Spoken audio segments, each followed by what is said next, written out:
je vais m'ouvrir un peu plus que d'habitude parce que je pense que ça vaut la peine, parce que c'est une cause qui me tient à cœur, parce que c'est aussi le rouge et or. Puis ça fait c'est partie intégrante de ma vie depuis tellement longtemps. Merci beaucoup, Julie, pour la super présentation. Tu m'avais dit il y a 20 ans de ça, quand je te voyais driver de la gauche dans le milieu de la clé, puis jeter ton lay-up de la droite comme ça dans les big men, qu'on allait un jour se retrouver dans une conférence pour parler de la place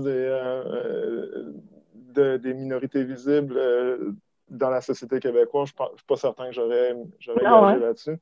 Non, pas vraiment. Là. C'est vraiment. Je pensais à ça après notre discussion, puis je me disais, crime, ça n'a pas d'allure ce qui est en train d'arriver, mais euh, on va le prendre quand ça passe. Merci beaucoup, Guy, d'avoir pris le temps d'organiser tout ça, ta patience pour échanger avec nous, puis supporter les commentaires d'un gars de conformité. Là, ça- bravo pour ça. Merci, Anissa, d'avoir pensé à moi. Ça a été effectivement une super rencontre, là, une super jasette qu'on a piqué ensemble. Je me rappelle quand j'ai vu passer la lettre sur Facebook que tu as écrite à l'ARSEC pour leur demander de reconnaître l'importance des vies noires. Je m'étais dit, oh là, là, on a une joueuse là, ici. Là. J'ai été super impressionné par cette démarche-là. Fait que bravo. Je vous remercie aussi tous mes collègues de travail parce que ben il est tard, là, on a passé toute la journée à travailler. Je sais à quel point c'est pénible ces temps-ci, la charge de travail qu'on a, fait que de prendre le temps de venir écouter cette histoire-là, ça me touche vraiment beaucoup. Euh, je vais essayer de vous représenter dignement, là, comme j'essaye toujours de faire, avec plus ou moins de succès, mais bon, je vais essayer. Euh, Merci aux gars et aux filles du Rouge et Or de prendre le temps. Vous devez être tellement écœurés des Zooms là, pendant la période pandémie. Ça ne doit pas avoir de sens. Là. Moi, je vous lève mon chapeau de participer encore à des activités comme ça. Je vais essayer de rendre ça le plus intéressant possible. Là, je suis mal parti, mais si je réussis à couper le temps le plus possible pour qu'on puisse passer au travers de mon parcours le plus rapidement possible pour que vous ayez un petit peu de lousse là, dans votre vie, je vais essayer le mieux que je peux. Euh, C'est vraiment un honneur pour moi. J'ai toujours rêvé de faire une présentation dans le cadre de l'histoire des Noirs. Puis là, de pouvoir le faire cette année, je trouve que c'est vraiment un moment spécial en raison de ce qui s'est passé aux États-Unis l'an passé, en raison de ce qui s'est passé il n'y a pas si longtemps à Ottawa avec le mot en haine, en raison de l'histoire de M. Camara qui vient d'arriver. Pour moi, c'est vraiment un moment privilégié. C'est un mois de l'histoire des Noirs bien spécial.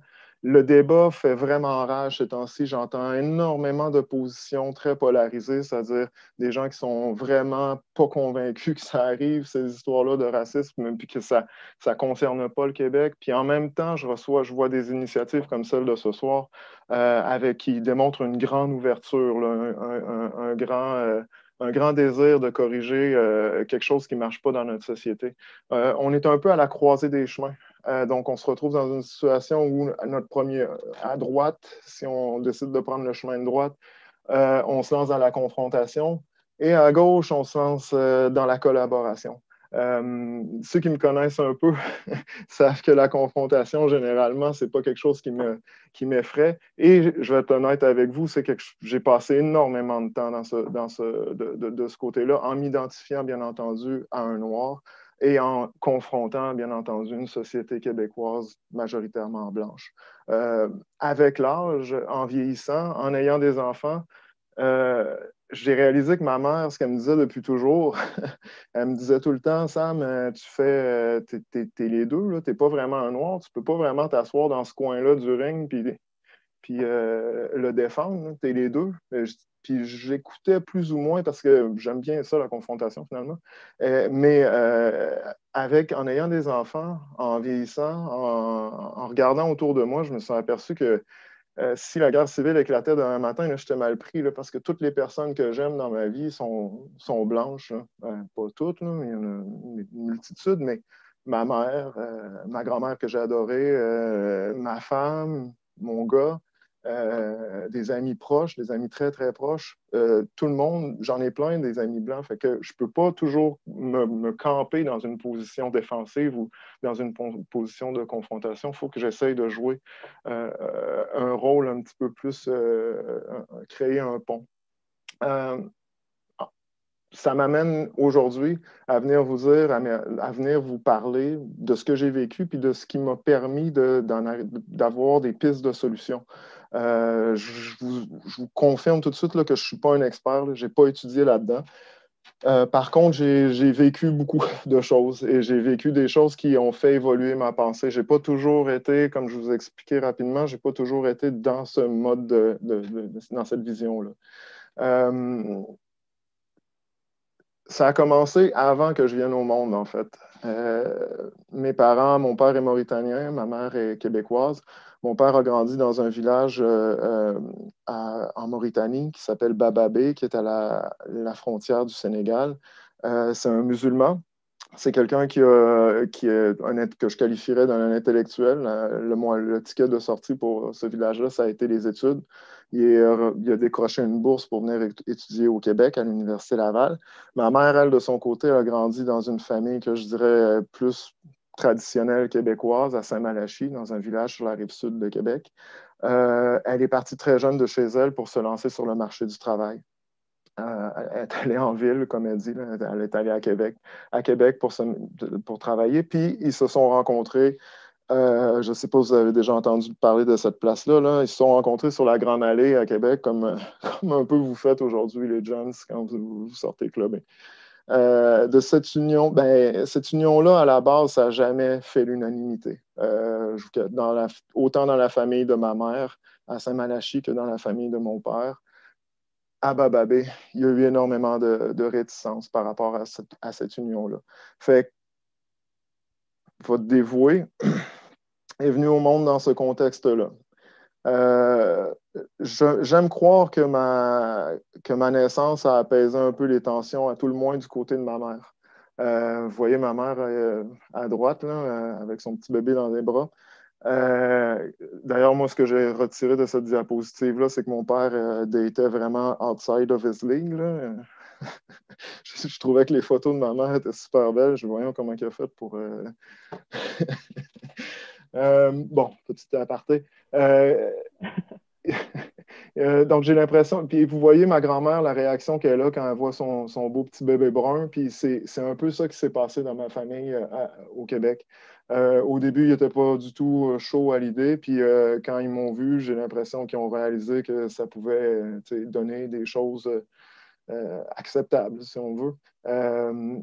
Fait que, malheureusement, quelques mois après ma naissance, mon père s'est trouvé un travail à Ouagadougou, au Burkina Faso. Donc, c'est un pays dont vous avez probablement entendu parler dernièrement.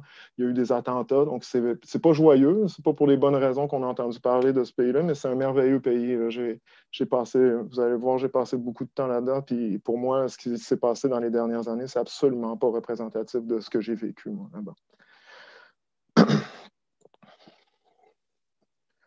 Quelques images pour vous mettre en dedans. De 1 an à 15 ans, j'ai fait énormément d'allers-retours. Donc, je vous invite à suivre la ligne du temps en bas. Là. Je vais essayer de pointer avec ma flèche la ligne du temps pour vous aider à vous retrouver dans tout ça. Bien entendu, je ne me rappelle pas de mes 5 premières années de vie. Là. Je ne pourrais pas vous raconter beaucoup d'anecdotes là-dessus. Ici, j'ai pris une photo de moi dans la cuisine des voisines. En fait, ça, c'est à la cuisine. Je trouvais que ça illustrait bien dans quel monde on vivait. La grosse photo en haut, c'est vraiment l'activité au centre-ville. Là, on est vraiment au centre-ville. C'est d'ailleurs dans ce coin-là qu'il y a eu les attentats il y a 3 ans. C'est là-dedans que j'ai grandi. C'est notre grande allée, ça, soit dit en passant. Mes souvenirs commencent quand la première fois qu'on est revenu au Québec pour une période un peu plus prolongée. Ma mère devait accoucher de mon frère et puis j'ai habité chez mes grands-parents pendant plusieurs mois. J'ai fait énormément de tracteurs avec mon grand-père, comme vous pouvez voir. Je glissais l'hiver, j'ai fait du skidoo. On allait à l'église du village, puis il me ramenait, quand on revenait, on se garochait devant la lutte à TVA. Parce que lui aimait bien ça, la lutte. Le soir, je mangeais des chips puis je buvais du 7-Up avec ma grand-mère en regardant ma série préférée à la télévision. Je me suis vraiment, vraiment imprégné de la culture québécoise à ce moment-là. Euh, il arrivait des petites affaires, la visite. Quand la visite venait chez grand-maman, j'entendais des petits commentaires une fois de temps en temps, mais je sais, j'étais vraiment trop jeune pour capter toute la profondeur de ces commentaires-là, mais c'est des choses que je qualifie aujourd'hui de gentil racisme. Tout le monde me connaissait. Moi, je connaissais personne, mais eux, ils savaient que j'étais le fils de Christiane. Tu sais, ils n'avaient entendu parler. On ne sait pas pourquoi, mais ils n'avaient entendu parler. Fait que c'est un peu l'ambiance qu'il y avait autour de ça. C'était pas des grosses affaires, là. Oui, quand on allait voir les voisins, il y avait un petit bonhomme noir qui pêchait en avant de la maison, mais rien qui me choquait, rien qui me faisait dire on est au Mississippi, là. C'était pas du tout ça le contexte. Euh, je suis reparti, bien entendu, dès que mon frère est devenu assez fort physiquement pour supporter l'Afrique. On est retourné parce que mon père travaillait, donc il fallait retourner. On est reparti. Et là, je commençais l'école. Puis j'allais dans une école très, très diversifiée, des gens d'un peu partout dans le monde, des enfants C'était une école française, donc il y avait des enfants de coopérants. Il y avait beaucoup de mixité à l'école. C'est l'image que vous voyez ici dans le milieu. Euh, mais l'école finissait un jour, ça allait bien là, à l'école. J'avais des amis d'un peu partout dans le monde. Moi, je représentais le Canada. On s'appelait tous, tu sais, on avait toutes nos nationalités distinctes, puis on s'identifiait toutes à peu près par ça.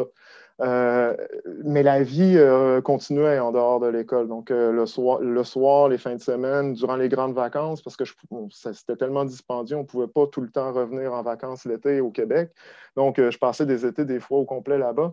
Il fallait bien que je m'occupe. Donc, je voulais sortir dans la rue, sortir, me faire des amis. Mais dans la rue, là, j'étais un blanc. Là. J'étais un Nassara, le Babtou. J'étais le blanc-bec de service. Là. Donc, ils ne voulaient pas jouer avec moi nécessairement. Les gars, je n'étais pas assez bon au soccer. Fait qu'à un moment donné, j'ai réussi, à force d'essayer de percer ce milieu-là, j'ai réussi à faire comme eux. Je jouais au soccer nu-pied. J'avais un ami qui était gaucher. Mon meilleur ami à l'époque était gaucher, puis moi, j'étais droitier. Puis moi, j'avais des souliers parce qu'on avait un peu plus d'argent. Lui, il n'en avait pas. Fait que je lui donnais mon soulier gauche, puis on allait à nos matchs. Lui, il avait un soulier gauche, moi, j'avais mon soulier droit. Fait que mon père avait comme pris en charge l'équipe. On avait acheté des t-shirts puis des maillots un peu partout dans les grands marchés là, parce qu'il n'y avait pas à proprement parler de magasin de sport. Et puis ma mère avait dessiné des éclairs partout, puis on s'appelait les éclairs de Zogona. Puis ça, c'était l'équipe de mon papa. Fait que moi, il n'y avait pas le choix de me faire jouer la première demi, assurément. Puis là, il me débarquait la deuxième demi parce que là, peut-être qu'on avait une chance de gagner si je n'étais pas sur le jeu. Fait que j'ai fait comme eux. Je me suis vraiment mélangé, si on veut, au quartier, aux enfants du quartier. Mon meilleur ami, on allait voler des mangues ensemble chez les voisins. On allait voler des karités quand c'était la saison des karités, des raisins sauvages. On allait voler ça dans les arbres. On grimpait dans les arbres. On sauvait des gardiens. Je suis allé manger chez lui. Lui, malheureusement, il n'était pas super riche. Donc, j'ai vécu comme lui. J'allais manger chez lui à la main. Je dormais avec lui. Je dormais chez lui par terre. J'ai vécu cette vie-là pendant plusieurs années. J'ai fini par me faire accepter. Puis, mon père a perdu son travail. Donc, on est revenu au Québec pendant 2 ans. Là, on est rendu, si je regarde bien comme il faut, on est rendu ici. On est revenu au Québec pendant 2 ans au début des années 90. Mon père se cherchait un travail. J'étais super enthousiaste de revenir au Québec, de revoir ma famille que j'aimais tant, ma grand-mère, mes oncles, mes tantes. Ça a été une année terrible. Les gens riaient de mon accent, m'appelaient. J'avais jamais entendu ce mot-là avant, le mot en haine. J'avais 11 ans, là, en plein début de crise d'adolescence. Puis une fois par jour, je me faisais brasser à l'école avec le mot en haine. Les gens me disaient que je puais. Les gens ne voulaient pas s'asseoir, les jeunes ne voulaient pas s'asseoir à côté de moi dans l'autobus scolaire. Quand j'arrivais, ils se tassaient ou ils mettaient leur sac de sport. Je me rappelle, c'était les filles du couvent. Là, si je les revois aujourd'hui, je vais leur en parler. C'est pas mal garanti. On s'est vraiment, vraiment, mon frère et moi, on s'est vraiment sentis humiliés là, ces années-là. Ça a été des années extrêmement pénibles. Ça a pris tous mes efforts là, que j'avais faits en Afrique pour me faire intégrer. Ça ne marchait pas ici. Là. Puis, je m'y prenais mal, je n'avais pas les bons codes de la société, je ratais mon coup. Puis, les jeunes les enfants, là, c'est quand même assez cruel à la base dans une cour de récréation. Fait moi, j'arrivais à garder la tête haute, à passer par-dessus. Puis je ne veux pas parler pour lui parce qu'il est peut-être qu'il écoute, mais peut-être qu'il n'écoute pas non plus. Mais mon frère avait vraiment beaucoup de difficultés avec ça. J'ai vu, puis je vois encore aujourd'hui, bien souvent dans son regard, que cette période-là de notre vie a laissé quand même pas mal de traces là, derrière elle. Ça a commencé à aller mieux vers la fin. Les derniers mois, là, on dirait que ça se calmait un peu, puis j'avais comme trouvé des trucs pour m'intégrer. Puis, paf, mon père nous a annoncé qu'on retournait. Fait qu'au début, on est retourné en Afrique, on est retourné à Ouagadougou, toujours le même endroit. Fait qu'au début, j'étais vraiment pas content parce que ça commençait à aller mieux. Puis là, je me suis retrouvé à recommencer à zéro. Fait que là, de fil en aiguille, j'ai redécouvert complètement la culture noire. Je me suis rappelé du traumatisme que j'avais vécu. Puis là, j'ai vraiment décidé de m'identifier à mon côté noir, à mon côté noir de la mixité. J'ai pensé mes plaies, je me suis trouvé une passion qui était le basket. Dans ces années-là, c'est Michael Jordan, Barcelone, 92. Tout le monde découvrait le basket. Je me suis garoché là-dedans comme la misère sur le pauvre monde. Puis je me suis mis à jouer au basket. C'est devenu vraiment une passion. C'est tellement devenu une passion que je pensais que j'allais faire la ligue. J'ai réussi à convaincre ma mère puis mon père aussi là, de me laisser revenir au Québec pour éventuellement en faire une carrière, faire quelque chose avec ça. Fait que ma mère qui a été très courageuse parce qu'aujourd'hui, j'ai une petite fille de 12 ans, puis je ne peux même pas imaginer que dans 3 ans, je la laisserai aller toute seule. Et ma mère, très courageusement, m'a laissé partir pour venir au Québec. Là, c'était pas la même affaire, par exemple. Quand je suis revenu à 15 ans, bon, il y a eu une petite période d'adaptation au début, j'étais seul, mais là, je commençais à mettre les pièces du puzzle ensemble. Quand je parle de pièces du puzzle, je pense de toutes mes différentes influences. Là, je vous les lirai pas toutes, là, mais les influences des États-Unis, c'était fort pour moi là, parce que j'avais lu Malcolm X, j'avais appris à me tenir debout en lisant Malcolm X. J'écoutais Tupac, j'écoutais du hip-hop par-dessus la tête. Je m'affirmais vraiment. C'est vraiment ça qui m'avait accroché. J'avais des influences françaises aussi parce que j'allais à l'école française, des influences africaines qui étaient super fortes aussi parce que j'avais vécu là-bas la majeure partie de ma vie. Donc, je n'allais pas à la même vitesse, là, si on veut, qu'au Québec. Je prenais mon temps, je chillais. Il y avait pas vraiment, j'avais pas vraiment les mêmes enjeux que tout le monde avec les horaires. Ça me stressait. Ça m'a toujours moins stressé. Ça me stresse toujours pas beaucoup, ce volet-là, parce que principalement, en Afrique, là, mettons, on va à l'école de 7 heures à midi. Puis de midi à 3, on fait la sieste, on se repose. J'invite n'importe qui à venir de midi à 3 s'asseoir devant mon ordinateur ces temps-ci. Là, il y a personne qui fait la sieste. Ça envoie des courriels à tour de bras. Fait que là, moi, j'étais un petit peu dans cette mouvance-là. J'avais des influences québécoises aussi. J'aimais beaucoup les humoristes à la télévision. J'aimais beaucoup la qualité de vie, mais en toute honnêteté, c'est vraiment à ce moment-là que j'ai commencé à prendre mes distances. Je vous dis ça parce que je me suis commencé à mesurer, j'étais grand, là, je mesurais 6 pieds 3, 6 pieds 4, j'avais eu ma petite poussée de croissance. Puis là, j'étais pas mal plus capable de me défendre que la dernière fois quand j'étais venu. Fait que j'avais la vengeance facile, comme on dit, là. Fait que je me laissais beaucoup moins faire à cette époque-là. C'était vraiment une période plus rebelle là, de mon côté. Les incidents, il y en arrivait beaucoup moins fréquemment parce qu'à mon avis, j'étais plus imposant, mais il y en arrivait là, beaucoup plus fréquemment que n'importe qui. Là, je veux dire, encore une fois, le mot en aigle était omniprésent. C'était à toutes les semaines. C'était fréquent. Puis c'était gossant parce que ça venait de gens que j'appréciais des fois. Là. Tu commences à te faire un ami, ça commence à être cool d'échanger avec lui, puis là, à un moment donné, hop, tu fais un mauvais move ou tu rates ton coup, puis là, paf, le boy, ça sort tout de suite. Donc, ça, c'était un peu difficile à gérer. Euh, Ça se gérait. Pas toujours de la bonne manière, mais ça se gérait. Samuel, si tu permets, je vais poser une question qu'on a eue dans le chat Oui. en lien avec le mot en haine, vu que tu en as parlé à quelques reprises dans les dernières minutes. Ouais. La question de la personne, c'est est-il vraiment si choquant que ça de le prononcer en vrai? C'est horrible, le mot en haine. Excuse-moi, Samuel, Ah, mais je pense que je suis noire et je ne me sens pas forcément offusquée quand on le dit, ouais. le nègre. Moi, je ne C'est me sens pas c'est forcément offusquée. C'est peut-être, puis ça, je respecte ça, là. C'est peut-être personnel. Vous avez un vécu, vous avez une histoire. Il faut respecter ce que les gens ont vécu, ce que les gens ont vécu comme histoire. Mais OK. pour moi, ça a toujours été un poignard en arrière du cœur, dans le cœur, quand j'entendais ce mot-là. J'ai mes amis, tu sais, au Québec, il y a deux expressions qui circulent quand même fréquemment, là.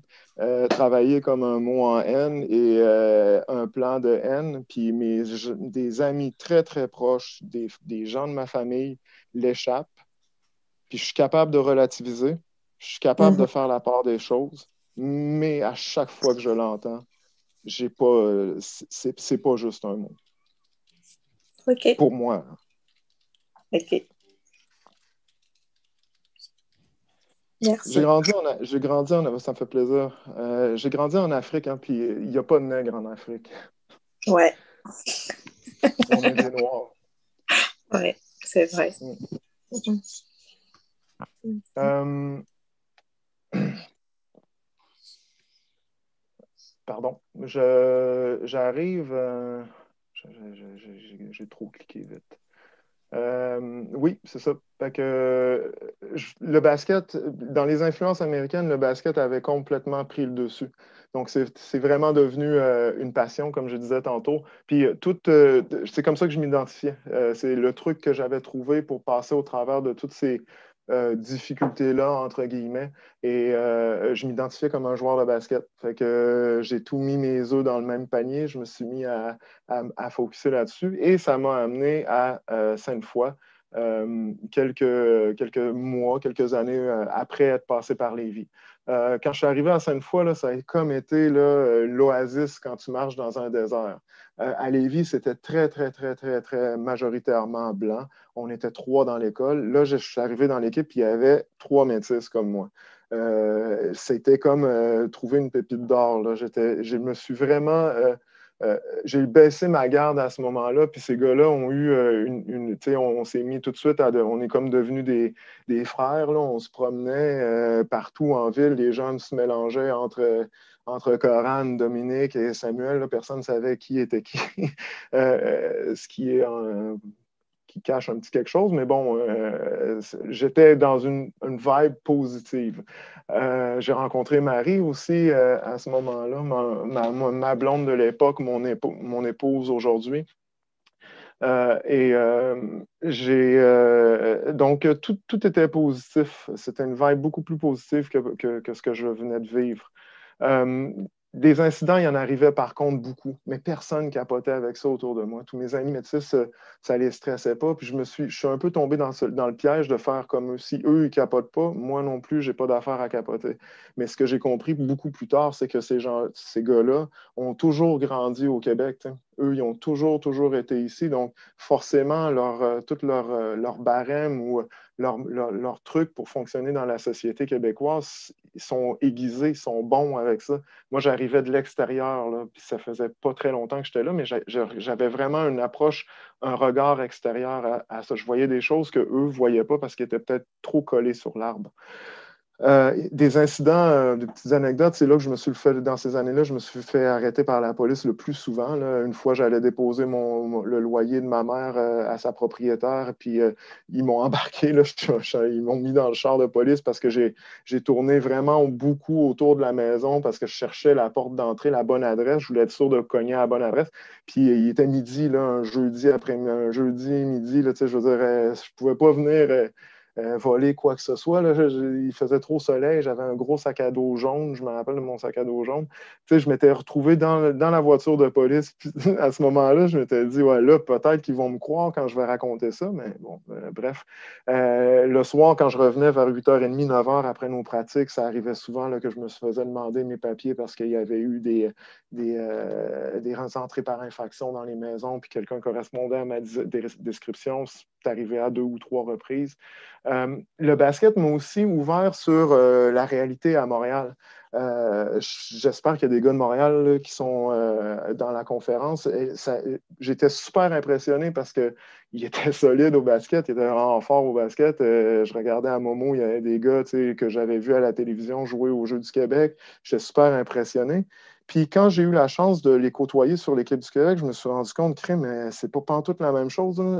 Eux, ils ont une communauté, eux, ils ont des gens autour d'eux, ils ont un support. Ils sont beaucoup moins complexés d'être noirs que nous, on pouvait l'être à Québec, isolés quand même pas mal dans une marée ou un océan de personnes blanches. Et que ça m'a ouvert à cette réalité-là à Montréal.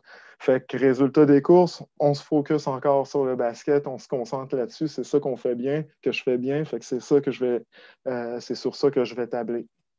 Ça m'amène à l'Université Laval. Guy, ça, celle-là, c'est ta diapo à toi. Je vais passer un petit peu plus de temps dessus. À l'Université Laval, là, tout le monde considère que j'ai eu une belle carrière. Tous mes proches, tout le monde autour de moi sont bien fiers de ce que j'ai accompli. Je me rappelle, ma mère est extrêmement fière de ma carrière à Laval. Elle m'en parle souvent encore aujourd'hui. Mais moi, ça a été pas mal plus montagne russe que ça, là, ce que j'ai vécu à l'Université Laval. Ma première année, c'était top. Là. J'ai surfé sur la vague du cégep où j'étais en confiance, j'étais avec mes amis, j'étais entouré. J'arrive à l'Université Laval, je n'ai pas vraiment changé de milieu. Donc, j'arrive à l'Université Laval, c'est same old, same old. Je continue comme ça allait. Fait que j'ai vraiment une première année intéressante au point de vue individuel. Puis on a une bonne année aussi collectivement. On met on remet le programme de basket sur la map. Je pense qu'en deuxième session, on gagne 7 matchs, là, ce qui était le double de victoire de l'année d'avant. C'était vraiment positif. Là. Ma deuxième année, il y a deux très, très grosses recrues qui rentrent à l'université. Probablement les 2 meilleurs joueurs que l'Université Laval a vu passer ou facilement dans le top 5. Là. Les gars arrivent, puis forcément, ben là, pouf, Sam descend d'une coche. Je vous rappelle, mon objectif, c'est toujours d'aller jouer professionnel. Là. Moi, je veux jouer après l'université. Fait que, toutes mes œufs sont dans ce panier-là. Là. Le sport, c'est ce que je suis comme personne. Le basket, c'est ce que je suis. Donc, là, déjà, je commence à sentir que j'apporte quelques ajustements. Ça ne fonctionne pas. Ma troisième année est catastrophique. Pire année à l'université. D'un point de vue individuel. Elle est vraiment bonne au point de vue collectif, ce qui finalement n'est pas beaucoup mieux en ce qui me concerne parce que ça met encore plus en spotlight le fait que je ne suis pas là où je pense que je devrais être. Ma quatrième année, donc je fais des ajustements durant mon off-season, je travaille vraiment fort sur mon jeu, sur ma game. Puis ma quatrième année, ça va super bien. J'ai ma meilleure année à l'université. Ma cinquième année, j'ai une année correcte pour une cinquième année, très bonne, mais sans plus. En grosso modo, j'étais un joueur de rôle, mais de luxe. C'est comme ça que je qualifie mes années à l'Université Laval, ce qui était super correct parce que ça nous a permis, quand quelqu'un qui est capable de jouer ce rôle-là, ça nous a permis d'avoir un succès collectif important.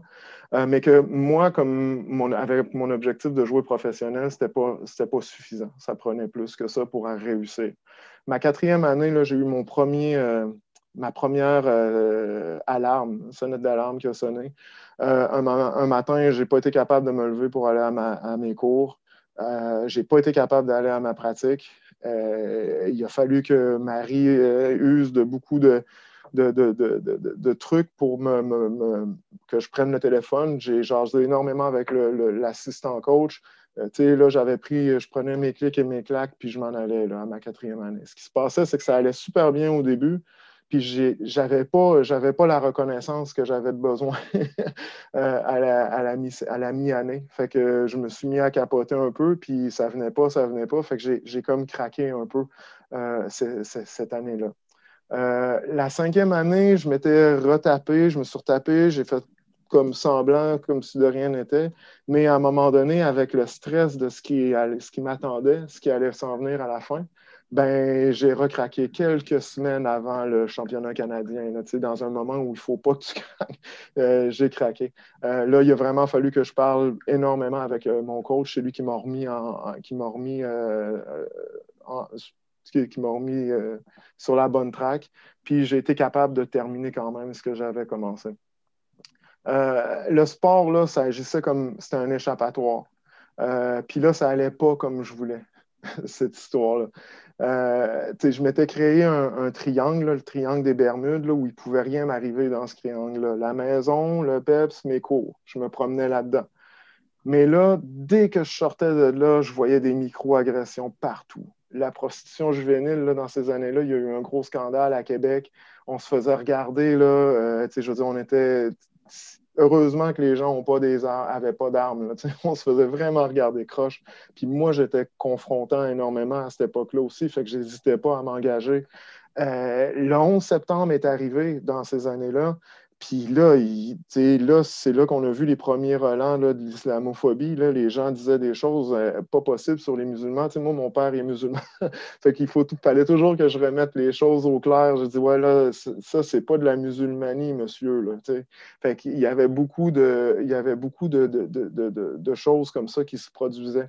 Puis je filais pas, ça allait pas, j'étais frustré. Puis j'avais pas de gym. Je voulais m'en aller shooter. Puis à l'Université Laval, j'en ai parlé souvent avec Julie, à l'Université Laval, les plateaux, c'est un enjeu. Les gens, durant la saison, il y a des cours d'éducation physique, il y a des ligues seniors, il y a des réservations de badminton, il y a plein d'activités. Le boy, lui, il veut jouer professionnel. Il faut que je mette des ballons dans les airs. Là. Faut que je dribble. Fait que, tu sais, j'avais pas ces accès-là. Fait que le monde au grand complet était contre moi. Fait que je me concentrais énormément sur mon basket, puis là, le basket, ça ne marchait pas comme je voulais. Fait que c'est quelque chose là, qui m'a suivi tout le reste de mes jours, qui me suit encore, c'est quelque chose sur lequel je travaille, mais c'est quelque chose que vous pouvez peut-être vivre actuellement. Là, je m'adresse aux athlètes du Rouge et Or. Ce que je vais vous dire par rapport à ça, là, c'est normal que ça vous arrive parce que les gens, quand ils regardent ça de l'extérieur, tu joues pour le Rouge et Or, tu es une machine de guerre, il n'y a rien qui peut t'arriver. C'était tellement encore plus vrai dans notre temps, mais j'ai l'impression que c'est quand même l'idée préconçue qu'on se fait des athlètes. Mais tu sais, il y a des choses qui se passent là, qui ne se voient pas, qui ne se ressentent pas. Si vous êtes dans un mode comme ça, il ne faut jamais hésiter à en parler. Moi, j'avais un super système de support autour de moi. Mon épouse a été merveilleuse durant ce temps-là. J'ai parlé beaucoup avec mes coachs, ils m'ont aidé énormément. Ils m'ont aidé à m'en parler, mais ça ne m'aidait pas plus sur le terrain, mais ils m'ont aidé en parlant. Puis plusieurs années plus tard, j'ai même dû consulter parce que c'est arrivé. Puis ça s'est reproduit comme de fait. Et je ne suis pas allé jusqu'au bout là, parce que c'était difficile là, pour moi d'accepter que j'avais besoin de consulter. Puis j'ai arrêté parce que je suis niaiseux. Là. Mais je suis allé, puis après 2 séances, ce qui ressortait, c'était toute la question identitaire. Tout ce qui ressortait, c'était tout ce qui m'était arrivé dans ma vie. Toutes les fois que j'avais ravalé la pilule en me disant que c'était moi qui n'avais pas rapport.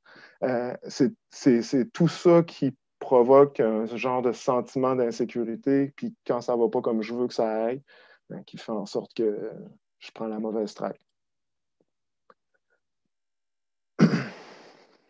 Je réussis quand même avec mon petit sac à dos. Là, j'avais emprunté de l'argent à ma mère, j'avais besoin d'argent parce que J'avais emprunté 400 piastres, je pense. Puis mon épouse et moi, ma blonde et moi, on est partis en France. On est allés à la recherche de contrats. On s'est promené partout. On a pris nos rendez-vous pour aller faire des essais. Puis on a trouvé vraiment là, à la dernière minute, j'ai réussi à me trouver un contrat. Puis j'ai fait ça pendant 3 ans, joué en Europe 3 ans consécutifs. Bon, au total, 4 ans parce que je suis revenu jouer pour les Caps, puis je suis reparti après. Puis quand tu es en Europe, quand tu joues au basket, tu es dans une bulle. Tu es un joueur de basket, il n'y a rien qui va t'arriver. Tout le monde, je m'étais fait arrêter parce que je n'avais pas fait de stop, mais ils vont te laisser passer parce que tu es dans l'équipe de la ville. Fait que, c'était vraiment une période d'accalmie, encore une fois, où ça m'a aidé beaucoup à me reconstruire.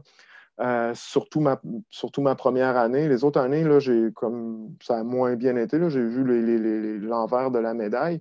Des choses intéressantes au niveau de l'identité et de la question raciale, c'est que pour te trouver une job comme Canadien en Europe, c'est compliqué parce qu'ils cherchent des joueurs étrangers puis ils aiment beaucoup mieux les joueurs américains qui ont joué NCAA Division. Fait que là, quand tu arrives là-bas, tu te bats contre des gars qui ont joué D1. Il n'y a rien de facile. Là. Puis, moindrement qu'il y ait une mauvaise game, ben, c'est probablement la faute du Canadien. Là. Si ça avait été un Américain, on aurait gagné celle-là. Fait que, il y a eu des petits accrochages comme ça, des anecdotes comme ça, si je peux dire. Tu venais voler la place aussi des locaux. Fait qu'il y avait comme vraiment un enjeu là, quand tu arrivais dans une équipe, tu venais voler la place d'un chum qui jouait dans l'équipe avant aussi. Fait qu'il a fallu gérer ça. À l'extérieur, tu t'aperçois que c'est la catastrophe d'un point de vue tension raciale. Là. En France, je veux dire, en France, c'est un enjeu, un réel enjeu. Là. Les Arabes, les migrants d'Afrique subsaharienne, l'intégration de ces gens-là se fait presque pas. Là. Donc, tu sais, tu es témoin de ça, puis tu regardes de l'extérieur. Quand j'ai joué pour les Cavs, qui était une équipe professionnelle qu'il y avait à l'époque, là, au début des années 2000, milieu des années 2000, je dirais, j'ai découvert aussi les Noirs américains. Les Noirs américains, ça m'a permis de réaliser que c'est une autre réalité. Un peu comme on avait avec les gars de Montréal, les Américains, ils ont une communauté, ils sont forts, là, ils réussissent à s'appuyer sur leur communauté pour, pour passer au travers de ça. C'est pas la même réalité que ce que moi je vivais là, comme personne noire au Québec. Il y a d'autres enjeux. J'ai découvert qu'il y avait d'autres enjeux. Puis je trouve ça intéressant parce que ça m'amène à regarder cette problématique-là sous un angle de région. Il faut y aller région par région. On ne peut pas généraliser puis trouver une recette magique pour tout le monde parce que, tu sais, c'est pas tout partout les mêmes enjeux. Fait que, je trouvais ce bout-là quand même intéressant.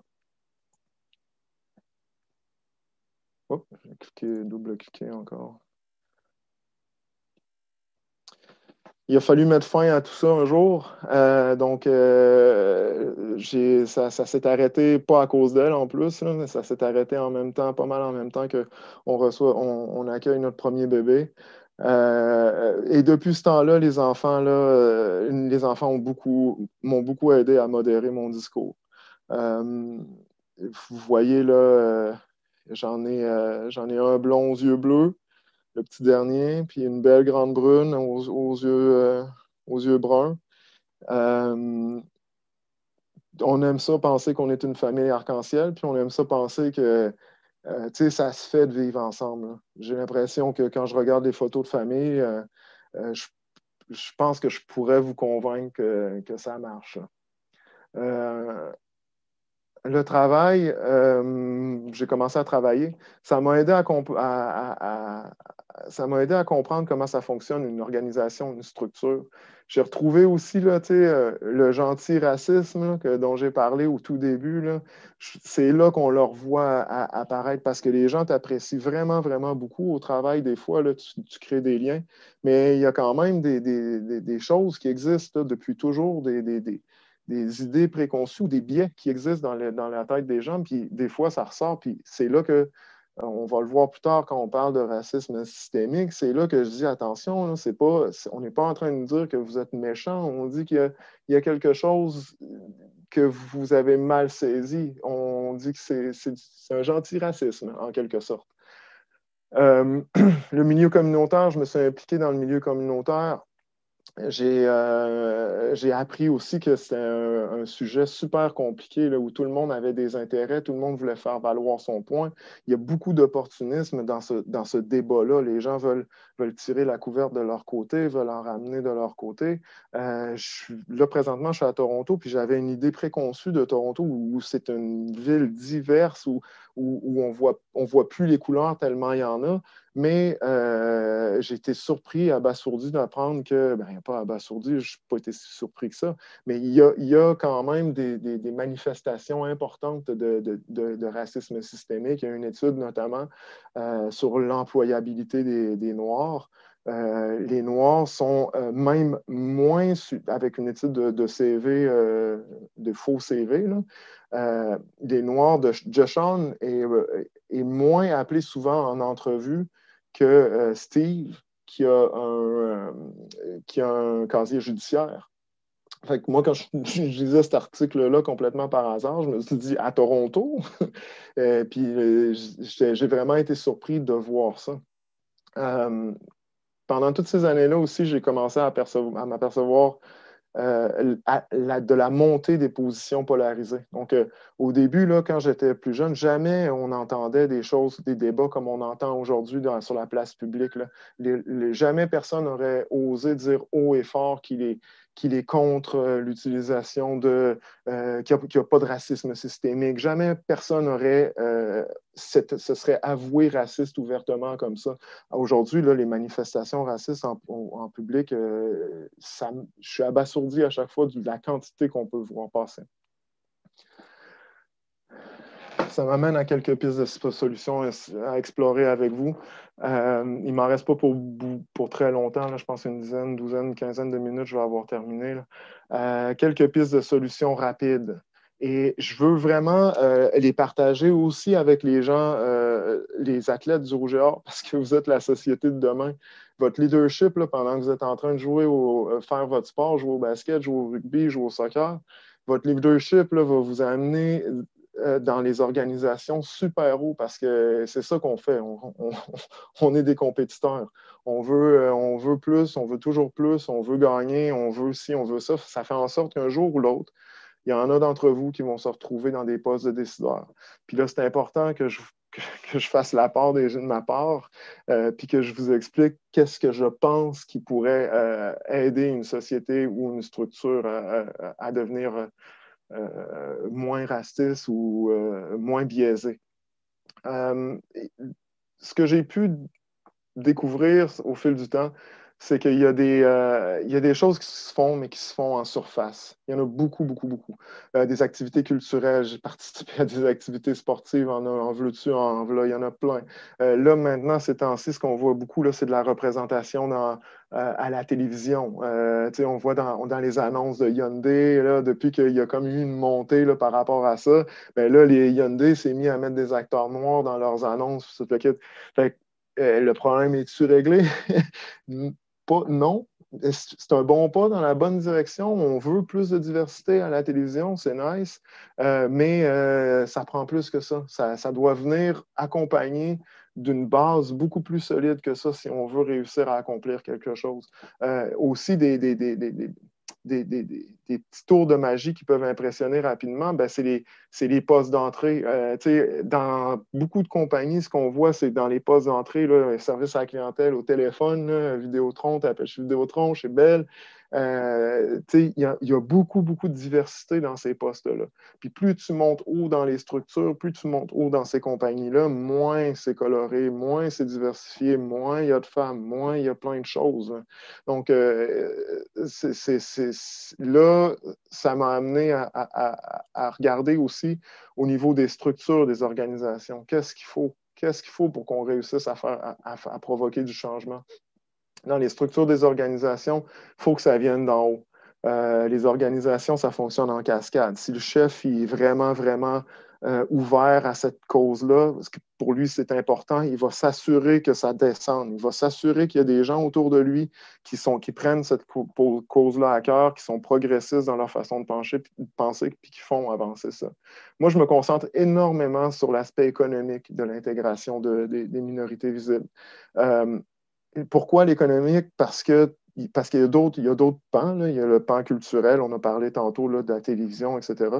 Mais parce que ça commence avec des sous dans tes poches. Si tu as des sous dans tes poches, tu vas aller à des activités, tu vas aller au théâtre, tu vas te faire voir comme minorité visible qui a une belle famille arc-en-ciel. Si tu n'as pas de sous, c'est plus tough de participer à la société québécoise, à faire partie de la vie active. Pour une autre raison qui m'intéresse beaucoup, j'ai joué au basket, puis dans mes équipes, à un moment donné, on ne voit plus là, qui est noir, qui est blanc. Là, on veut juste un gars qui prend le ballon puis qui va la mettre dedans. Là, c'est ça qui compte. Fait que quand tu es dans les tranchées, quand tu travailles avec des gens, tu es pris par-dessus la tête par tes tâches. On a un objectif, on a un projet à accomplir. Mais là, tu ne t'aperçois plus des couleurs parce que tu es en train d'abattre de l'ouvrage. Tu es concentré sur l'ouvrage. D'autant plus qu'au Québec, le Québec, là, quand les premiers colons sont arrivés ici, là, ils ne pensaient pas qu'il allait faire froid comme ça.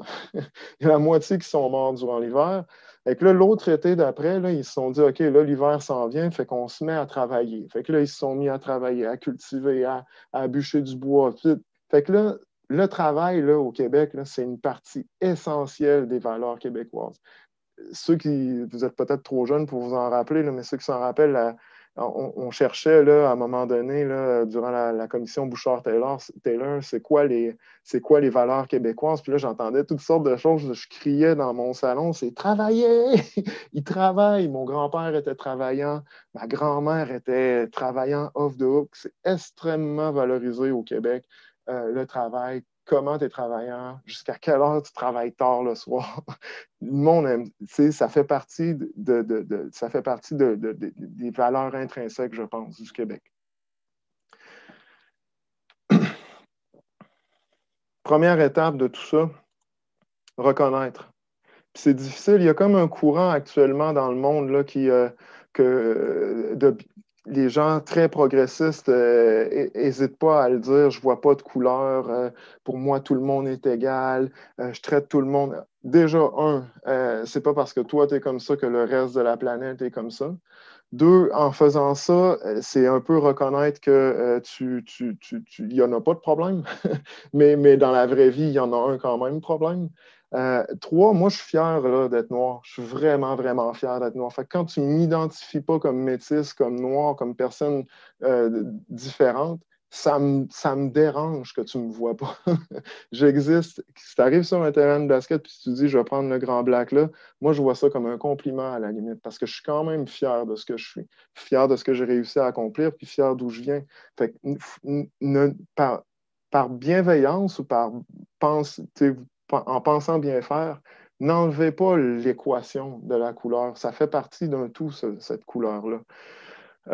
Puis j'ai une petite anecdote, moi, par rapport à ça. On ne savait pas quelle couleur allait sortir nos enfants. Fait que la première chose qui est arrivée quand Marie elle a accouché, ben, c'était de deviner, de voir il était de quelle couleur notre bébé. Puis Amélia était brune comme son père, ça nous a étonnés. Puis Ismaël était blanc comme sa mère. Ça m'a étonné aussi. Mais ça n'a rien changé à l'amour que je leur porte, là. Le problème, c'est pas de voir des couleurs, là.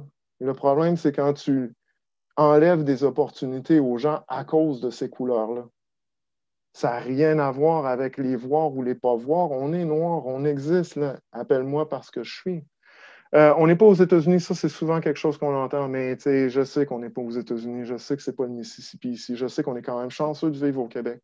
Mais Camara, ça existe quand même, cette histoire-là. Le hockey, là, moi j'ai vu plein d'histoires passées il y a 2 ans, 1 an, de Noirs qui jouaient au hockey, puis qui se faisaient crier toutes sortes de bêtises, puis que leurs parents se faisaient crier des bêtises dans les estrades. Puis j'ai braillé devant mes nouvelles parce que ça m'a rappelé ce qui m'arrivait à moi, puis la honte que je ressentais quand ça arrivait à mon père, puis que j'étais à côté. Tu sais, ça arrive, là. ça existe chez nous. Je sais que c'est plate, puis je sais que ça fait en sorte que vous vous sentez mal par rapport à ce que je dis, par rapport au fait qu'on vous reproche ce bout-là, mais il faut avouer les choses, il faut dire les choses comme elles sont, ça arrive. Ce qui arrive, par contre, au Québec, c'est que c'est beaucoup plus subtil, c'est beaucoup plus sournois. C'est vraiment, là, tu sais, il y a des études là, qui ont démontré que ça, dans l'emploi, là, Mamadou se fait beaucoup moins appeler souvent qu'un Québécois, qu'un nom à consonance québécoise blanche. Ça, c'est la réalité, c'est des chiffres, c'est scientifique. De visu, là, j'ai eu la chance de participer à plein de rencontres de directeurs, que ce soit dans mon emploi ou que ce soit même à titre de bénévole là, dans plusieurs CA. Puis, tu sais, dans les organisations, plus tu montes, plus c'est blanc. Regardez autour de vous, là, les grands penseurs, les grands décideurs sont blancs.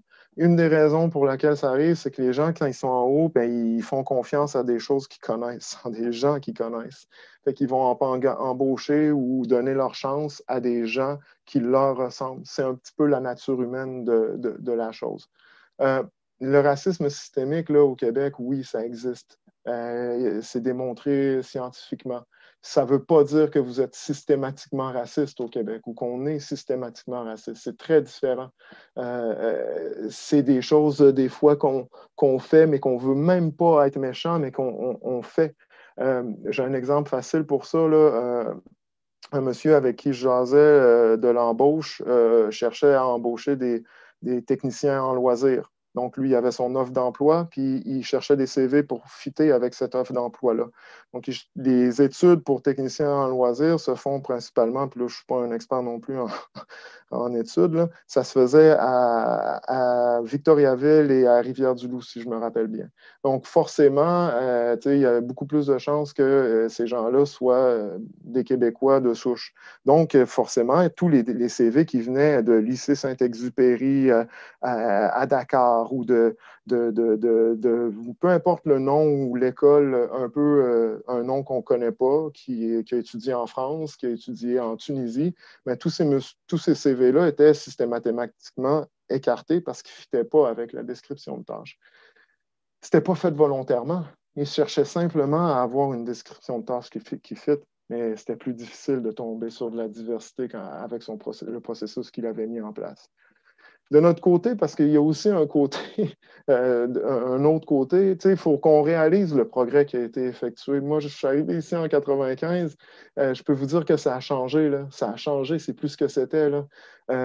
Oui, on en entend beaucoup parler, mais dans mon équipe chez Desjardins, en conformité, c'est divers. Mon équipe est multiethnique, là. Il y a plein de gens de partout dans le monde. Fait un des éléments qui me rend très fier de travailler chez Desjardins, c'est de m'apercevoir que oui, il y a un effort qui est fait par rapport à ça. Et non, ce n'est pas nécessairement un enjeu de taille chez Desjardins. Ça peut être mieux, mais c'est beaucoup mieux que ça a déjà été. Réaliser les efforts des activités comme aujourd'hui, c'est un effort pour essayer d'aller dans le bon sens. Réaliser aussi qu'on a besoin d'alliés. J'ai besoin de Julie là, pour faire avancer cette cause-là. Puis Julie est blanche, fait qu'il faut que je la garde comme alliée avec moi. Faire la différence entre la mauvaise foi qu'on ne peut rien faire, que tu écoutes le choix Radio X, puis absolument rien qui va bouger de ce côté-là, et les biens inconscients sur lesquels on peut travailler. Quelqu'un qui est juste maladroit dans son approche, il faut être capable de relativiser ça, puis de réaliser qu'il y a quelque chose, il y a un travail à faire. Travailler sur notre communication. Des fois, on dit mettre de l'eau dans son vin. C'est pas ça qu'il faut qu'on fasse.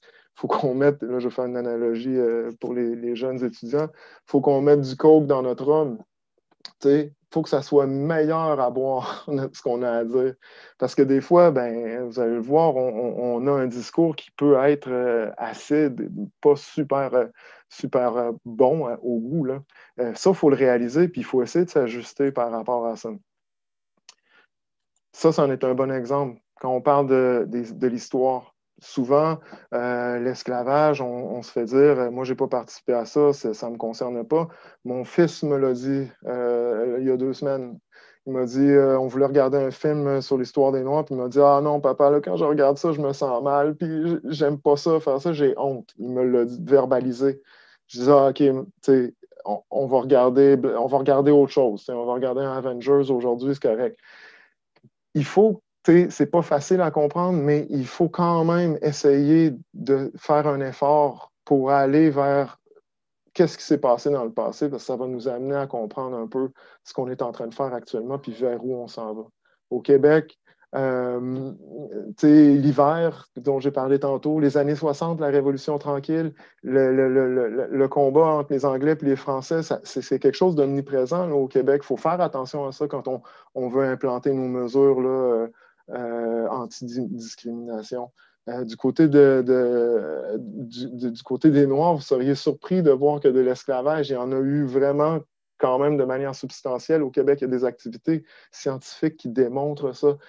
Je sais que c'est peut-être plate de se faire ressasser ces vieilles histoires-là d'en face, mais c'est important de les comprendre, c'est important de les réaliser. Ça aide à avancer.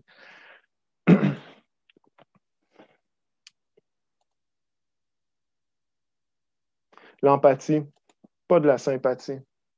Ce que je vois beaucoup autour de moi, c'est des gens qui sont sympathiques à cette cause-là. Mais ce serait le fun d'avoir des gens qui sont empathiques, qui sont capables de se mettre dans nos souliers puis de dire OK, maintenant, la cause, elle me tient à cœur, je la prends en charge. Je ne suis pas certain qu'on est rendu là comme société. C'est ça qui m'inquiète. C'est là où j'en suis dans ma réflexion actuellement. C'est que est-ce que tout le monde, monsieur, madame, tout le monde vit dans le moment présent, est très préoccupé par ce qui se passe dans sa vie à lui, fait que ça fait en sorte que c'est plus difficile à ce moment-là d'avoir de l'empathie. Mais sans eux, là, sans monsieur, madame, tout le monde, il n'y aura pas d'adhésion. On peut essayer de convaincre les décideurs, les décideuses. Est-ce que ça va être suffisant? Est-ce que ça va est-ce que ça va changer quelque chose? Moi, je voudrais avoir l'adhésion. Je suis un utopiste un peu dans ce sens-là. Je veux l'adhésion de tout le monde pour cette cause-là. Je ne suis pas certain que qu'on est rendu là encore.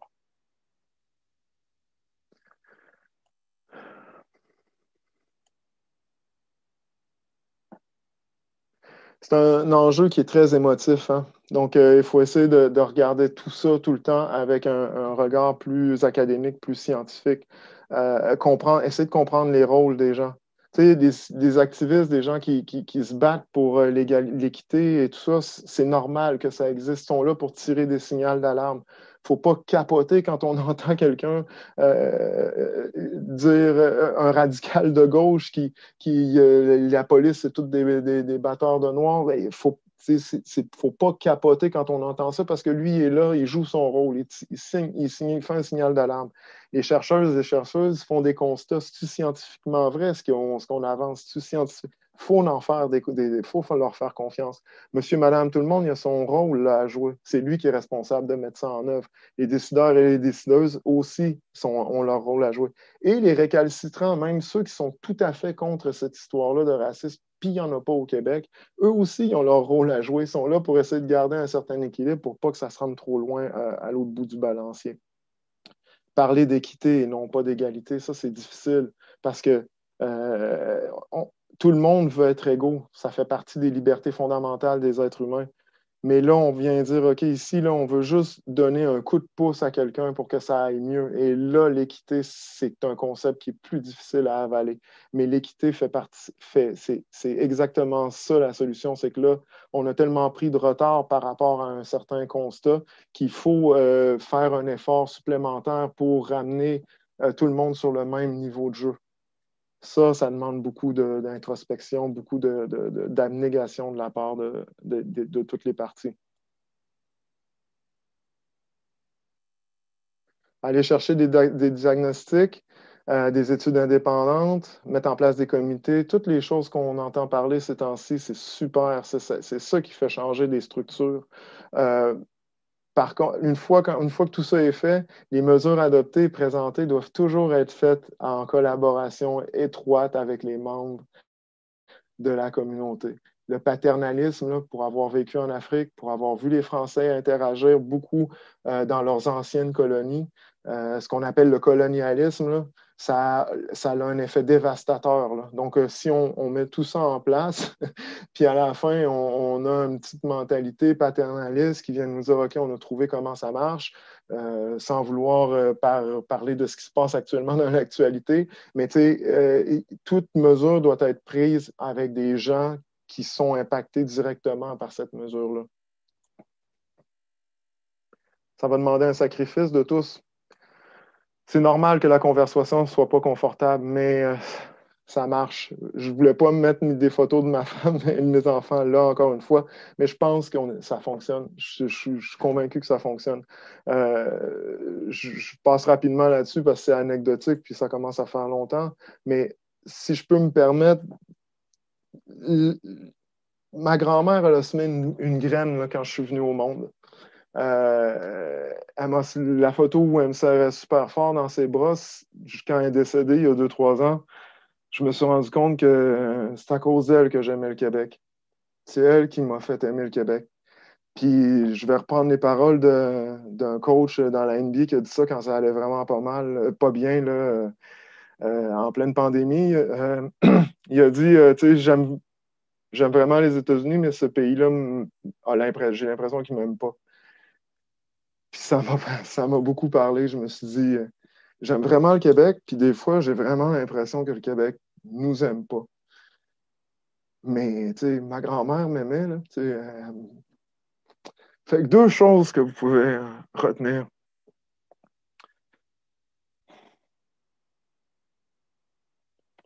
Les structures, travailler sur les structures, puis on n'a pas le choix vraiment, il faut que ça fonctionne. Je vais aller t'appuyer, Samuel. Merci, merci, merci. Je ne parlerai pas pour les 86 autres, mais moi, j'ai les frissons présentement. Puis je suis ému. Merci. Gang, tous ceux qui veulent, je vous dirais présentement, ouvrir leur caméra quelques secondes pour vous joindre à moi. Moi, je vais applaudir doucement chez moi pour ne pas réveiller ma 4 ans puis ma 6 ans qui dorment, pour faire sourire Samuel. Mais, gang, je vais laisser passer au moins 30 secondes où je vais applaudir doucement pour que Samuel nous voit, qu'il puisse défiler les images de ce partage-là qu'il a fait ce soir. Je savais que ça serait bon, mais Samuel, tu as été comme dans ta 4e année où tu as été excellent. Julie, question de donner une chance à Samuel. Un commentaire à chaud? J'ai les larmes aux yeux, je pense que tu parles pas à la bonne personne. Mais honnêtement, ça me touche beaucoup, Samuel. Tu le fais avec passion. Puis ça a toujours été comme ça. Je pense que quand tu t'investis dans un dossier ou dans quelque chose, tu le fais toujours à 100%. Puis si vous pouvez retenir, c'est un grand message, puis c'est plein de sens, puis il y a plein de choses là-dedans qu'on peut retenir, puis qu'on peut après ça avancer puis mettre en action. Donc, je voulais vraiment te remercier, Samuel, pour ton ouverture puis pour ta sensibilité dans tout ça. Je trouve ça admirable. Merci beaucoup, Samuel. Je vais faire un écho de le commentaire parce que c'est vraiment pas facile de s'ouvrir comme ça et de montrer nos faiblesses et les choses qui nous inquiètent. Alors, je te remercie beaucoup.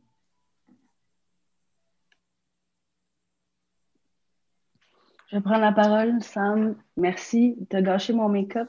Ça valait la peine. Je veux te remercier. C'est moi qui t'ai invité. Au téléphone, quand on a eu notre première conversation, j'ai eu la chance de remarquer beaucoup de similitudes entre toi et moi. Avoir un papa africain, une maman québécoise. Merci. Honnêtement, j'ai pu vraiment m'identifier à toi juste dans la conférence, puis j'espère vraiment qu'il y en a d'autres parmi nous tous qui ont su au moins retenir un peu de tes pistes de solutions, parce que je pense que la plus belle chose à retenir de ton parcours, c'est l'attitude justement que tu as de ne pas être dans la confrontation alors que c'est difficile, de plus être dans la solution. Merci d'avoir parlé aujourd'hui, puis merci d'avoir accepté de donner la conférence. Ça fait plaisir. Hey, tes questions, tu avais prévu une liste de questions, Anissa? Ben oui, j'ai prévu une liste de questions, mais écoute, je ne sais pas s'il y en avait parmi vous dans la conférence qui avait des petites questions. Moi, j'en ai de prêtes. Juste avant, Anissa, je vais demander peut-être à Samuel d'arrêter le partage d'écran pour que les gens puissent le voir plus. Il y a beaucoup de gens qui ont souffert ce soir parce qu'ils n'ont pas pu le voir autant qu'ils voudraient. Puis, il va falloir aussi que tu ailles parcourir le chat depuis que tu as terminé. Tu vas pouvoir, pour tes vieux jours, avoir des choses à relire pour quand tu vas avoir une petite journée de déprime. Parce qu'il y a une grosse, grosse, grosse vague de témoignages d'amour qui s'écrit là, cher Samuel. Là, c'est pas le temps de faire une plug réelle, là, Samuel.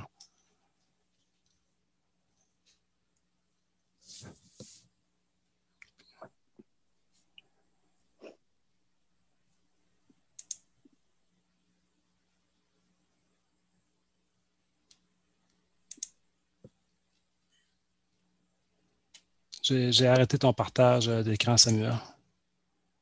Pour que tu puisses nous... Ils ne sont pas couchés, ces enfants-là?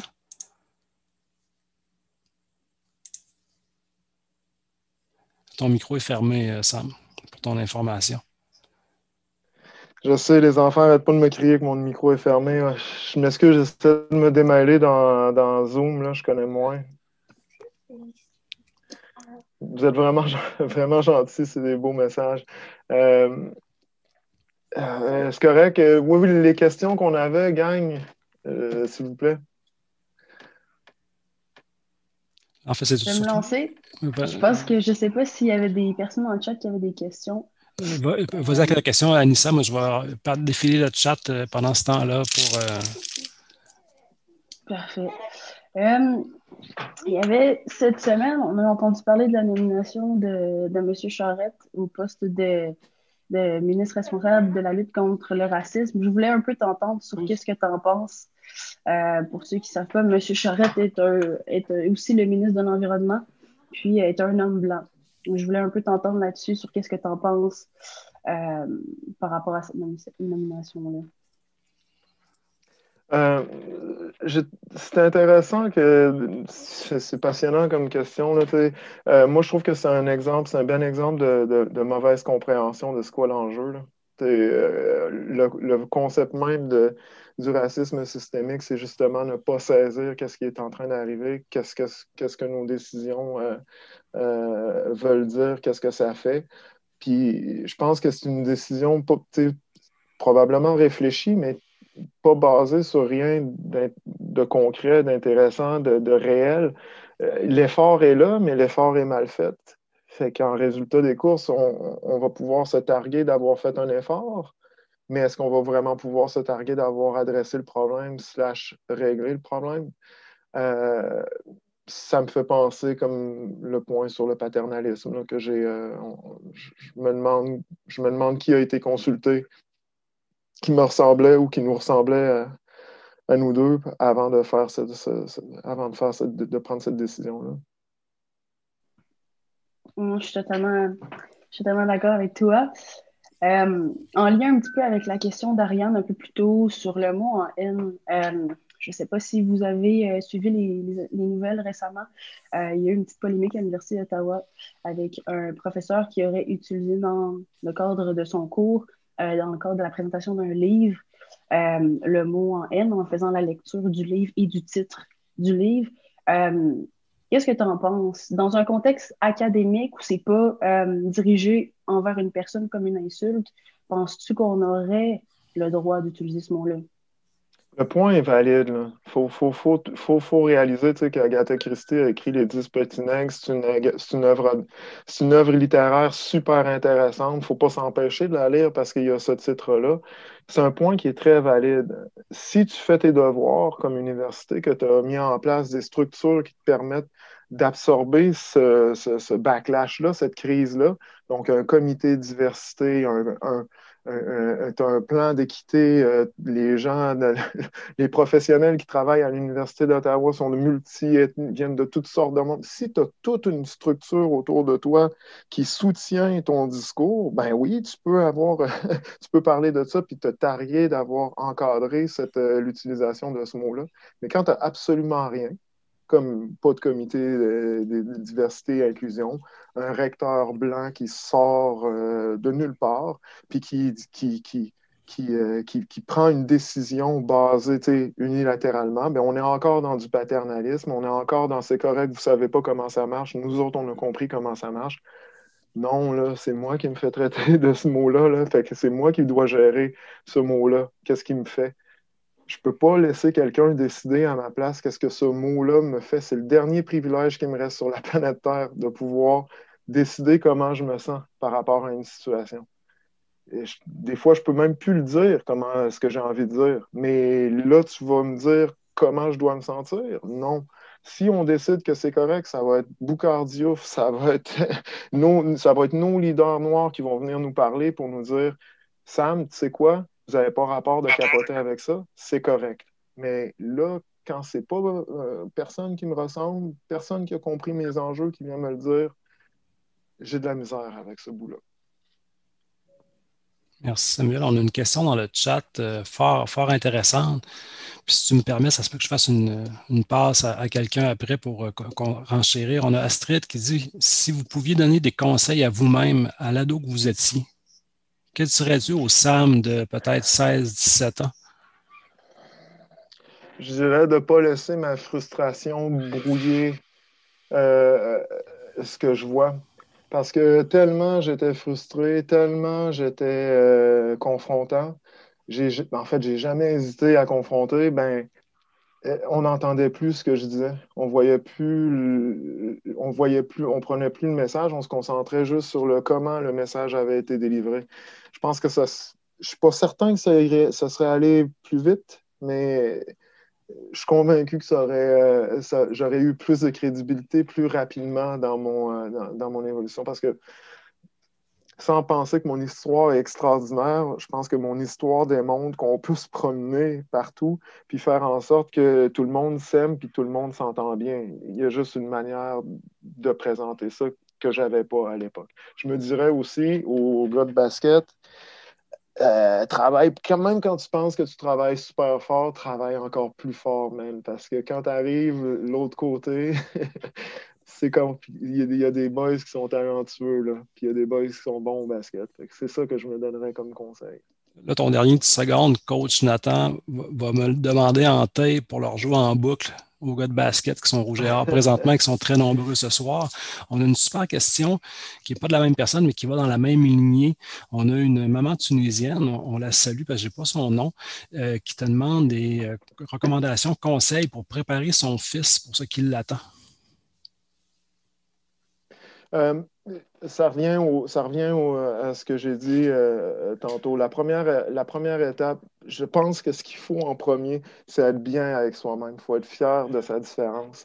Nous, là, de notre côté, là, on a vraiment un effort à faire à ce niveau-là. Il faut qu'on se tienne droit, qu'on soit fier de ce qu'on est. Ensuite de ça, ce que j'ai envie de me dire au petit bonhomme, puis j'ai rarement, vraiment, pas beaucoup la chance de parler aux jeunes. C'est le fun que ça arrive ici. Mais ce que j'ai envie de leur dire, c'est de continuer à se faire entendre, de pas baisser le volume ou de s'adapter, de continuer à être ce qu'ils sont tout le temps. Changez pas là, pour les autres.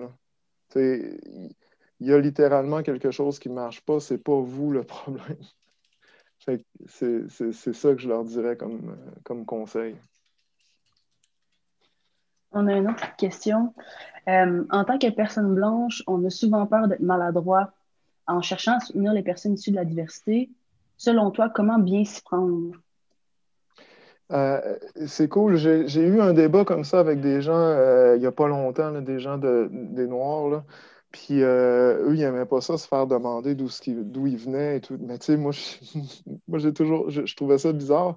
Je pense que cette question-là, mettons qu'on veut parler avec une personne noire puis lui demander d'où elle vient, je pense qu'elle doit se poser au même moment qu'on la poserait à notre voisin blanc qu'on côtoie depuis.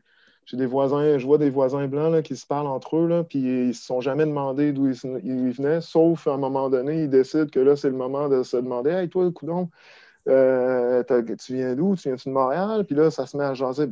C'est à peu près à ce moment-là que vous devriez poser la question à quelqu'un de noir.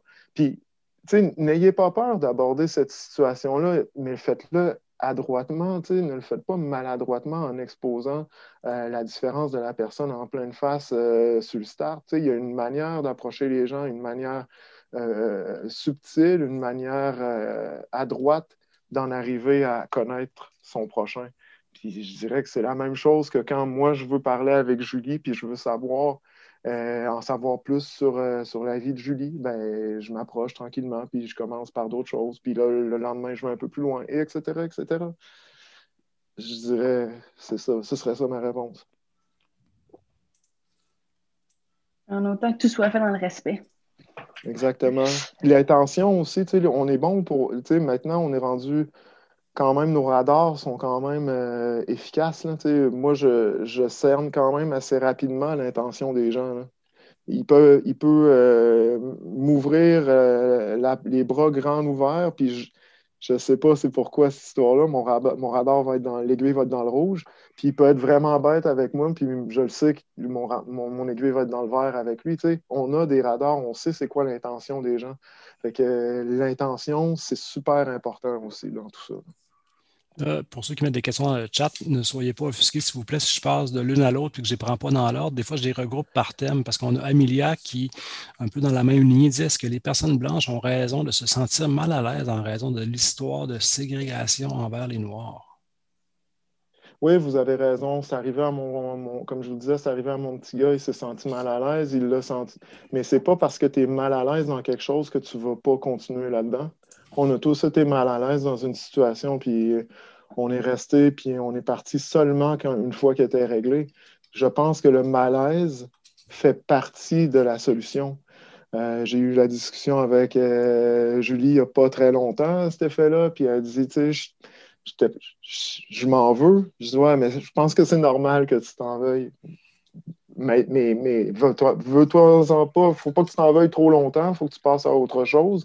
Mais c'est normal. Vous devez l'accepter. Ça fait partie de la game de s'en vouloir pendant 15-20 minutes parce qu'on a fait ça. On a Ariane qui, je ne sais pas si elle est à l'aise de prendre la parole, mais sa question est vraiment excellente. Merci Samuel pour ton. Ariane, en tout temps. Merci Ariane. Je suis là. Merci. Je te laisse la poser, elle est très intéressante. Non, vas-y. Je l'ai dit, OK. Merci Samuel pour ton partage. Je suis pourtant noir, mais je n'ai pas l'impression d'avoir vécu les mêmes enjeux que vous. Est-ce parce que j'ai grandi en Afrique jusqu'à ma majorité et que pour moi, ça a toujours été une évidence que je suis noir, fier de l'être? Même en Afrique, des fois, on voit un peu des Noirs qui sont peut-être un peu j'ai pas envie de dire complexé parce que c'est trop péjoratif, là, mais on voit beaucoup de choses en Afrique. Si tu as grandi là-bas, la relation avec les cheveux ou les gens les filles qui s'éclaircissent la peau, ça te dit quelque chose? Ouais. J'en ai vu vraiment beaucoup, là, des gens comme ça. On n'est pas un tout, hein, les Noirs. On n'est pas tout le monde pareil. On n'a pas tous la même relation avec cette affaire-là que. Puis c'est ça qui est difficile dans ce débat-là, parce qu'on essaie de mettre en place une mesure pour corriger une situation d'une manière générale, mais toi et moi, on n'a pas la même perception de la problématique parce qu'on n'a pas les mêmes backgrounds. Tu sais, moi, en Afrique, là, mon père est Peul. Donc, tu sais, les Peuls en Afrique, c'est l'ethnie un peu que personne aime vraiment cette ethnie-là parce que c'est des nomades, ils suivent les vaches. Les vaches s'en vont brouter de l'herbe dans un coin. L'ethnie qui est en place là, dit ben là c'est chez nous ici. Fait que l'ethnie de mon père, à travers l'Afrique, est ostracisée. Il y a de l'oppression là, par rapport à eux. Et entre nous, il y a plein de variantes. Donc, la réponse n'est pas unique. La réponse est c'est correct que tu te sentes comme ça. Je pense que c'est correct que moi je me sente comme ça, puis c'est correct aussi qu'Anissa se sente d'une autre manière. C'est vraiment correct tout ça. L'important, c'est que tu te trouves un appartement. L'important, c'est que tu te trouves une job et que ta couleur de peau ne soit pas la raison pour laquelle tu n'as pas réussi à faire ça. OK. Moi, en tout cas, c'est comme ça que je vois ça. OK, merci.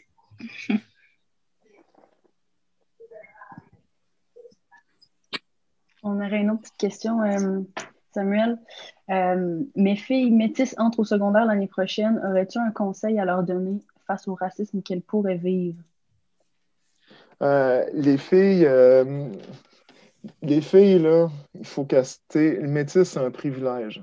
On est vraiment privilégiés. J'ai parlé de noir tantôt et tout ça, mais vraiment, là, on a vraiment un pied dans une culture, un pied dans l'autre culture. On est vraiment capable de rejoindre.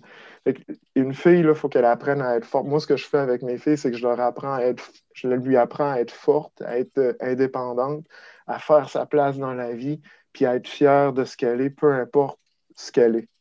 Donc, moi, juste en commençant par ça, ça rejoint un petit peu ce que j'ai dit tantôt. Juste en commençant par ça, là, on va déjà s'assurer de régler un problème. C'est-à-dire, de notre côté, on va contrôler ce qu'on peut contrôler. Puis ça n'a pas tout le temps été le cas dans ma vie à moi. Je n'ai pas tout le temps été fier. C'est quand justement j'ai appris à me tenir debout que là, j'ai été capable d'adresser ce problème-là. Est-ce qu'il va arriver des incidents? Probablement. Est-ce qu'elles doivent s'enfarger dans ces incidents-là? Elles doivent passer par-dessus puis abattre les obstacles qui vont se présenter. Sam, comme prochaine question, ça va être le foot qui parle au basket. Dwayne. Yes. Ouais, donc. Salut Sam, Dwayne. Ça va bien? Question pour toi. Tu as adressé le fait là, des étudiants athlètes ici en grand nombre. Tu parlais en entreprise. Ces gens-là, c'est des compétiteurs, c'est des leaders, c'est des gens qui vont monter dans l'entreprise. C'est quand même la jeunesse, le Rouge et Or d'aujourd'hui. C'est pas le Rouge. On se rappelle quand on avait cet âge-là, ça fait longtemps. Mais c'est quoi, d'une certaine manière, les premières actions que tu penses que ces gens-là, ils peuvent poser, qu'ils devraient poser? Ils sont dans une position où est-ce qu'ils en ont pris beaucoup aujourd'hui, là? Si tu avais un petit conseil à leur donner ou deux, en tant qu'étudiant athlète, en tant qu'acteur dans le monde sportif, c'est qu'est-ce que tu leur dirais? Ben, commencez par là. Ce qui devrait arriver, puis ça devrait arriver tout le temps, partout, puis c'est ce que j'ai rencontré un peu quand je jouais au basket avec les gars de Montréal, avec les Noirs américains, c'est de ne pas rester, si on parle de nous, là, de gens qui avons une couleur de peau différente, on ne doit pas rester entre nous puis avoir peur de l'autre ou avoir peur parce que de sortir de notre zone de confort puis de se mélanger, de se mixer à tout ça. Un défaut qu'on a aussi quand on commence à sentir que la soupe est chaude, c'est que, puis c'est humain, là, c'est complètement naturel, c'est qu'on se resserre dans nos derniers retranchements. On revient comme au foot ou comme au basket, quand ça commence à aller mal une game, on essaye de se regrouper tout ensemble puis des gens qui nous ressemblent, avec qui on partage les mêmes valeurs. Ça crée encore plus le mur.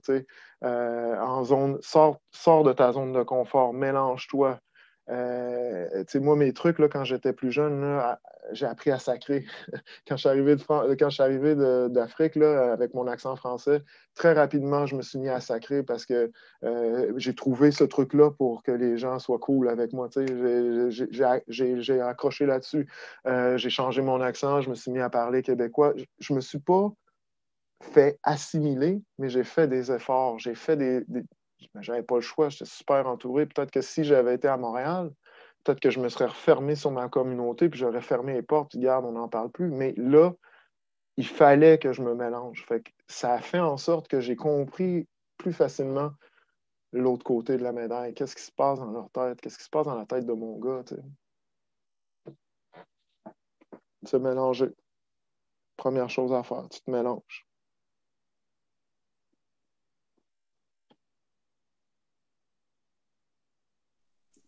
Est-ce qu'on avait d'autres questions pour Samuel?